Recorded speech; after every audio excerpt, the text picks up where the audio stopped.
Sejarah membuktikan keprihatinan PAS dalam bentuk pentadbiran. Apa dia? Paling simple lah. Kita tengok macam mana Datuk Tuan Ibrahim Tuan Man. Ketika mana beliau menjadi menteri apa masa tu?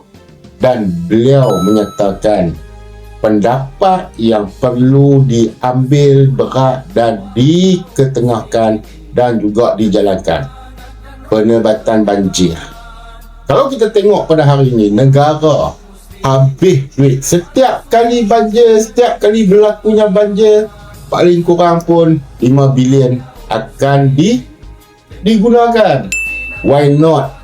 Daripada itu lagi, apabila yang dikatakan oleh Tuan Ibrahim Tuan Man itu dilaksanakan. Tapi malangnya, pada ketika ini, bila datang saja pemerintahan daripada yang adalah ni, benda tu tidak pun terjadi. Hanya diwar-warkan semata-mata dan akhirnya tak tahu hilang ke mana.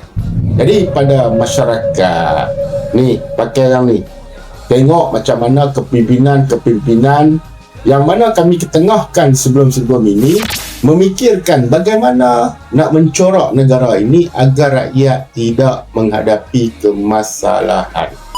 Inilah yang paling penting untuk kita ukur. Pemimpin yang berpaksikan agama itu lebih utama daripada pemimpin yang hanya berpaksikan kepada parti-parti untuk menentukan kemenangan dan mengambil tampuk pemerintahan tanpa ada pembelaan kepada rakyat. Tuan-tuan, ingat apa yang telah ditunjukkan sebelum ini daripada kami, itu bukan berarti kegilaan dalam bentuk nak menjadi apa-apa jawatan yang diimpi. Tak ada langsung. Yang paling penting, sejahtera untuk rakyat. Itu cogan kata yang agama kami letakkan kepada mereka-mereka yang berjawatan pemimpin ataupun menteri. Tunggu lagi. Peru 16 ni. Jangan lupa. Gelombang hijau sedang menanti untuk membentuk kerajaan agar prihatin dan juga memberi kepada rakyat kebahagiaan. Jom sama-sama kita.